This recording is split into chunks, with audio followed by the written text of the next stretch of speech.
عملت احلى مارشميلو ممكن تشوفيه بمكونات سهله وبسيطه موجوده في كل بيت. تعالي نشوف ايه هي المكونات. بصي الجمال، شايفه؟ بصي الحلاوه، بيبظ ويلظ كده، شايفه؟ طبعا انا واسراء لازم ندوق مع عمايلنا. تعالي بقى ما اقولك على المكونات بتاعته. المكونات بتاعته سهله جدا وبسيطه جدا وموجوده في كل بيت. كوبايه سكر، نصها بالظبط ميه، نصها ميه، يبقى كوبايه سكر ونص كوبايه ميه. هنحط عليهم ايه؟ بديل بقى عسل النحل وعسل الكلوكوز، انا لا عندي ده ولا عندي ده، زي ما انت شفتي كده. نص ليمونه اعصري نصه. المكون اللي بعد كده جيلاتين، شايفه الحبه اللي في ايدي دول ب10 جنيه من عند العطار، يعني تعملي منهم مرتين 3، هتاخدي منهم معلقتين ونص. ادي معلقه على نص كوبايه، على نص كوبايه ميه. ادي التانيه. التالتة خلي ايدك يعني برحة شوية كده، وسعيها على نفسك، يعني ما تحطيش نص بالظبط، حطي اكتر شوية. دوبيهم وسيبيهم على بال ما السكر يغلي ويستوي، يكون ايه؟ الجيلاتين ده باش في المية.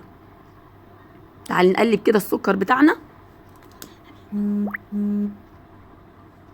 ادي السكر غلى. انا مش عايزاه يتلسع منك، عايزاه ابيض زي ما هو كده. اول ما تحسي ان هو داب خالص زي ما انت شايفه كده، هتطفي عليه وتضيفي الجيلاتين واحده واحده، وتقلبي بمضرب في ايديكي. طبعا التقليب ده مستمر، كنا بنبدل على بعض لان انا ما عنديش المضرب الكهرباء، فكنا بنبدل. قلبناه كله، بصوا كده السكر مع الجيلاتين بقوا حاجه واحده اهو.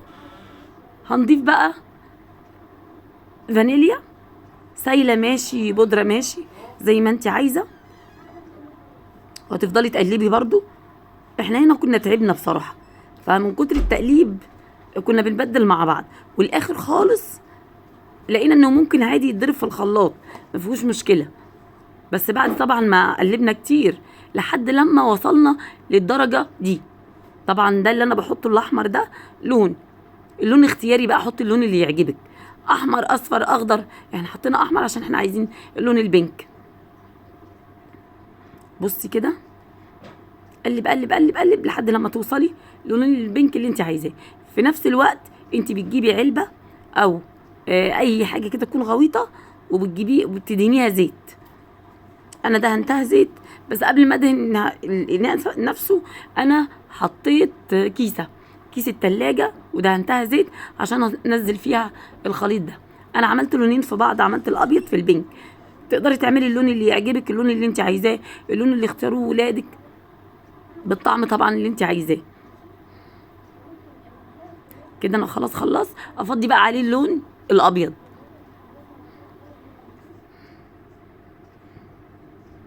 ما بيندمجش ده مع ده، هتلاقي لما نيجي نفصل الاتنين عن بعض هنلاقي ده زي ما هو وده زي ما هو.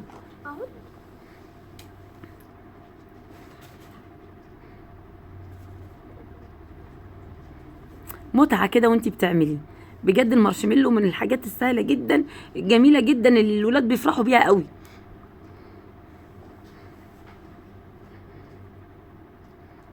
بصي كده كأنك بتلعبي حاجة كده.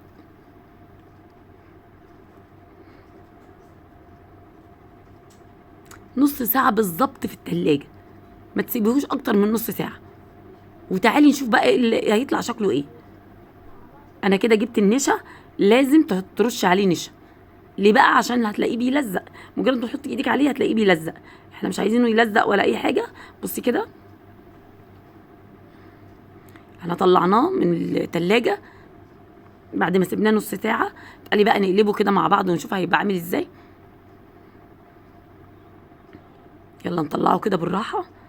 اهي دي لازم. بصي دي كده ما كانش عليها زيت عشان كده لزقت، لكن الباقي كله عليه زيت، هتلاقيها اتقلبت وطلعت بسهوله. لازم نغلفها كلها بالنشا. ده كده نشا. في ناس بتحط سكر، بس لا، هو اصلا بيبقى مسكر زياده عن اللزوم، فما احطش سكر بقى، نحط نشا عشان ما يلزقش معاكي وتعرفي تقطعيه زي ما انت عايزه بالاشكال اللي انت عايزاها. شايفه السكينه انا بعمل فيها ايه؟ بدهنها زيت. ليه بقى؟ علشان ما تلزقش في السكينه وانا بقطعها، واعرف اقطع براحتي. بصي كده، ادي يا ست الناس، بصي شكلها قوامها عامله ازاي. بصي بصي، لعبه جميله، حاجه كده مسليه. لو عجبك الفيديو لايك وفيديو